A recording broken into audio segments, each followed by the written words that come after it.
Hello, I'm Dr. Ron England, and this video is to cover the continuous improvement process that we employ here at the Engineering Technology Department of Daytona State. This is primarily for our Industrial Advisory Board, but it may have interest to other colleges and such that go through continuous improvement. We have a very mature process here, but primarily targeted for our Industrial Advisory Board members so they can understand our process. So essentially, this involves the data collection on individual courses, and it's important to know that every course that we offer has a person who's responsible for it, which is our course coordinator. And each course goes through an actual evaluation cycle of at least once a year, but many courses are evaluated twice a year. So every course itself within this is going to have its own summary page. So we do this all through a wiki site.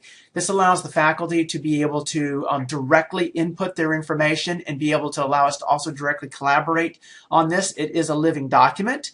It's also a document that you could actually take a look at dscentdepartment.pbworks.com. The tool we use is PBWorks. But the bottom line is we have a very standard way of doing this. So every course that we offer has a course outcomes page where we actually look, or a course summary page, where we actually keep track of the information live. So essentially everything you see on that page is real time, where we list the course outcomes, we list at how those course outcomes map to program outcomes, and we also look at what is going on with each course, a summary of the issues, actions, and results, so you can see what's going on with any course at any point in time. Now, to do this, we actually have to collect the data. The data is actually done through what we call an FCE, or a faculty course evaluation. Every time a course is offered that is going to be evaluated, we fill out an FCE form.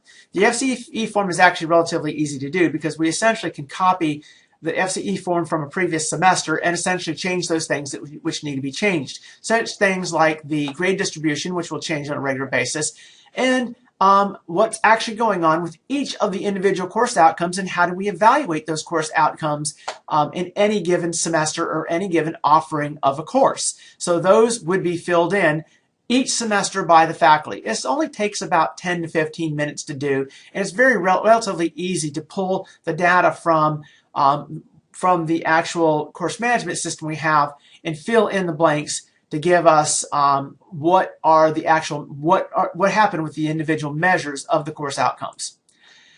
So at the very bottom of the course faculty course evaluation form, we have a section where we have three sections of a subsection. The comment section, where we look at the lessons learned and successes, issues, concerns, and deficiencies, and proposed improvements. This is also filled out by the faculty members, and it allows us to keep a very solid written and something that we can look at to see what has gone on with each individual offering of a course. So this allows us to really look at a per course improvement of each course, and we can go back to the history and see what is going on with previous offerings of the course and what are we actually going to try to do to improve this course. These issues, actions, and results, which is what we call them, is then bubbled up, that's a programming term since I'm a programmer, but is essentially aggregated to what we call the course summary page, which is the page you saw before, which had the course outcomes and the mapping. So for every offering of the course, we'll have a link to the FCE form for that given semester, but we'll also have a summary. The summary page is important because it allows us to, at a glance, see what's actually going on over individual semesters and are we actually seeing improvement. Important that you can actually visualize that there are changes taking place and that these changes are either leading to levels of improvement or not leading to levels of improvement. Really gives us that capability of per course improvement.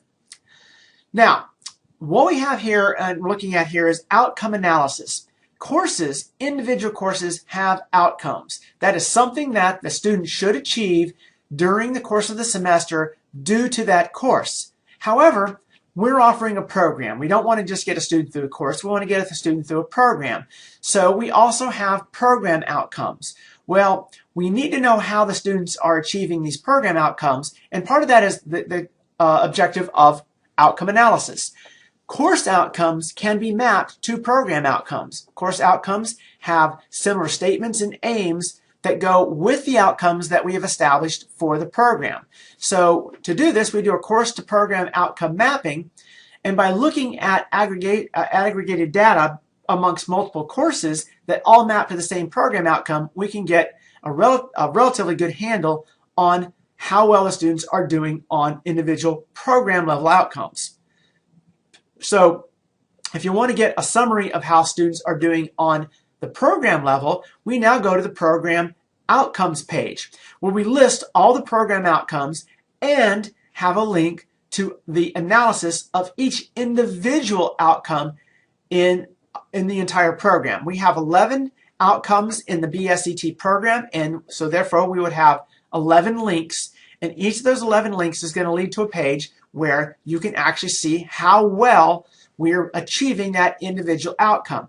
Now realize that this data is coming from the aggregation all the way back to that faculty course evaluation form. But that's not the only thing that we can actually do for program outcome summary. We do meet on a regular basis and we discuss these individual outcomes. And so if we're seeing that we're not getting enough traction or enough measurement or even enough emphasis on an individual program outcome, this program outcome summary page allows us to look at everything that we've done and take action to improve this. So, key is that this is actually reviewed with the faculty members. About every third to fourth faculty meeting, which are typically weekly, we actually look at the outcomes in that faculty meeting. And in those meetings, we do develop action plans and we document the actions that we're taking at the program level. At the course level, each individual course coordinator has the responsibility for looking at per course improvement of what's being offered in the course, and actually also ensuring that the materials being covered are of relevance to our industrial advisory board members, so that the entire program has a high level of relevance for the students when they're going out and looking for a job. So this documentation is qualitative documentation because we're actually looking at the faculty perception, even though the documentation may be based upon quantitative measures. At this level, we're still looking at qualitative measurements. What do we need to do to meet individual program outcomes and also at the course level? We do document everything, and this documentation is basically a reaction to what we do in the individual faculty meetings, because we do discuss what we need to do and what is going on at the qualitative level for each of our program outcomes. Now, not just qualitative analysis is important, but we also need to have a level of quantitative analysis. And if we go all the way back to the faculty course evaluation forms, you can note that we actually do take numerical measures of how students are performing on individual quizzes, exams, assignments, and projects. Looking at grades, which are numerical, which allows us to now do the same thing that we've just done at the qualitative level, at the quantitative level. So we go back to the faculty course evaluation. We go back, and now what becomes very important as you're looking through this is that program to outcome mapping, because we do need to have, both at the qualitative and the quantitative level, the ability to map individual course outcomes to program outcomes. And even though we may measure many more program outcomes through course outcomes that we actually measure also, there's specific measures that we have to choose. We can't essentially it would be too time intensive to put every course measuring every outcome. So we pick the specific course outcomes that we are going to use to give quantitative measures of program outcomes. So we go back to the data collection in the faculty course evaluation page. We aggregate that data forward, and now we're actually taking all this forward and looking at that program outcome itself. So as an example, program outcome 1, which is the ability to select and apply the knowledge, techniques, skills, and modern tools of the discipline to broadly defined engineering technology activities. Now realize here there's some keywords in this program outcome. The ability to select and apply, okay, that tells us what level do we need to have this program outcome at. What are we actually measuring? Knowledge, techniques, skills, and tools. And on what? Well, in this case, broadly defined engineering technology activities. It's that, as opposed to maybe more specific things that we can measure too. We have picked out individual courses that we think do a very good job of measuring this, both quantitative and qualitative. Right now the example is qualitative.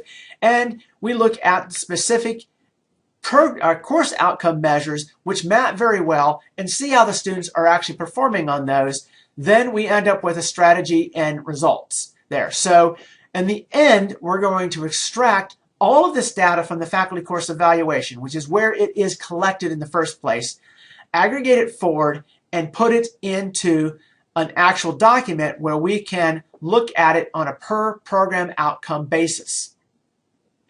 So one thing that's important about both our qualitative and quantitative analysis is that we actually do perform them independently. The program chair is responsible for the qualitative analysis. I have these backwards. The qualitative analysis, whereas the Dean of Assessment, which is Dr. Carla Moore, is the one who performs the quantitative analysis. The data is going to come from essentially the same place because all the data is extracted from our course management tool and from the courses and recorded in the faculty course evaluation forms.